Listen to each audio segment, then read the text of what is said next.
So what our next steps are going to be, we want to make sure we end on time. So we're going to be ending promptly at 5:45. So 20 minutes. And what we're going to do now is we're going to go through each one of the breakout rooms, numbered 1 through 5, and ask for the top 2 questions that you guys came up with and why you came up with them. Like, what made you choose these type of questions?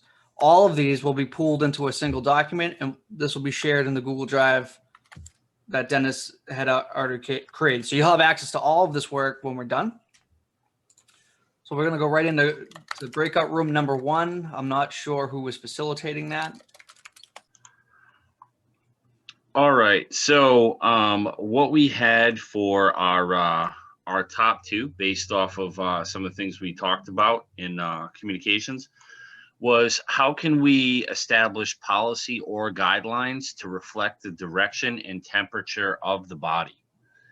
And the reason we had developed that was we felt like at times that having things down in writing will give our members something to fall back on when we arrive at these points where, you know, there's questions pertaining to how we're doing things. And the other piece of that was creating clear understandings of duties and responsibilities for our members that were serving in these positions. The second one that we had was how well does our area train and mentor our GSRs? It's probably a 2-part. And what is the group's criteria for motions being voted on at the ASC? The thought process behind this was, has the group also provided the GSR with the proper training about what the responsibility actually is to the group within carrying that conscience when it comes to voting on motions? That's awesome. And that was what we had, Mr. Vice Chair. Thank you, John. I think, Delaney, you were number 2, right? Perfect. I was. And I just want to start by saying thank you so much for everybody that participated in the breakout room for this topic. We had a great discussion and we were able to come up with some wonderful things. So many, in fact, that we actually came up with way more than we were supposed to, but that's okay. The two that we want to share with everybody is, when you imagine, our topic was mentorship. When you imagine an area working well, what is it exactly that's attractive to you? And then going off of that is, what would you need as a member to step up to serve? What type of mentoring would benefit or inspire you to help you to want to serve? And the second question that we decided to take off was, are our members staying on longer to help train newer members? So rather than it being like an alternate, you know, take 6 months to learn the position, it's stay on for 6 months to train the next, kind of reversing that idea.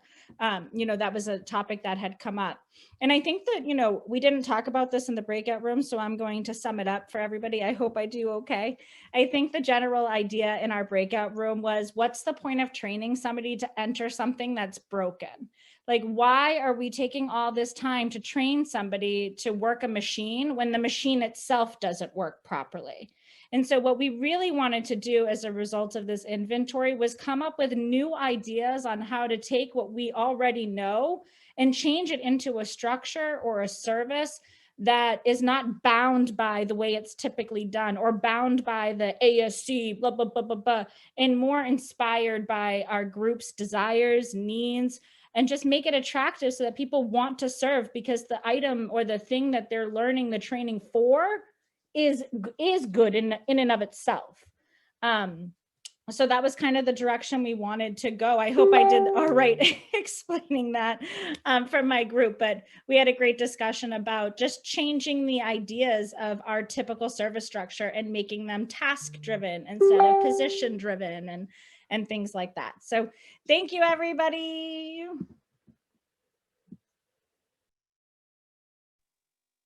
Thank you, Delana. Who was number 3? Was that Michaela or Sammy? Go ahead, Sammy. Hi. Okay. So our areas of focus were the entire focus of an area is based on conventions. B is fund flow, no treasurer. C is a computer necessary? Should you be familiar with technology?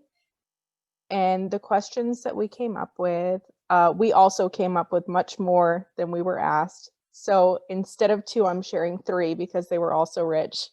Are we just doing what we have always done just because we have always done it? Are we making service attractive? If so, how? If not, how can we? The second question is, how do we select our trusted servants? What do the qualifications look like for the open positions? Can they be changed? Are we reaching out to other areas to see what they are doing? And the third question is, what task groups does this area need for this upcoming year? Thank you. I think Michaela was next to number 4, I believe. The overarching theme that we worked on in room 4 was unity and participation. And we did the 4 questions, and then they had sub questions under them, kind of, like in the step working guide. So the first one was, how have we supported the groups? And the sub questions we wanted to add were, how many meetings in the area have we attended as experienced members? How many people are we each sponsoring? Are we sponsoring and sharing our experience? How are we tactful in our approach about our abstinence-based program? Do we have any written materials available on the topic to provide for members? And then the second one was, how do we support the newcomer? And meaning to the area. And the sub questions were, have we given new members a special chance to share? Can we have the first 15 minutes of group reports or something like that allow for newcomers to go first and ask questions? Have we allowed for submissions of questions prior to area? Have we made a welcome packet or handout? Did we offer training for new GSRs? Do we have any technology or forums that would encourage participation? That's it. That's fantastic. That's a lot. So good. Oh my God. I want. You're up, Lauren. I don't want to go after that. That was so good. Damn. All right. No, we actually had some really good ones too. So our group was on public awareness. And we overlapped with unity and participation a little bit because a lot of it was like about welcoming people and wanting them to come back to our meetings. In terms of like, oh, whatever. Anyway, the ones that I'm just gonna say 3, even though I'm not supposed to. Number 1, how does our individual group relate to the public? Our facility, our neighborhood. I'm not gonna explain them. But number 2, how do we relate to the newcomer? Do they come back to our meetings? Are we welcoming, and what can we do better? Number 3, are we educating people within our group about traditions that will help with our public awareness? Why or why not? Awesome. Thank you.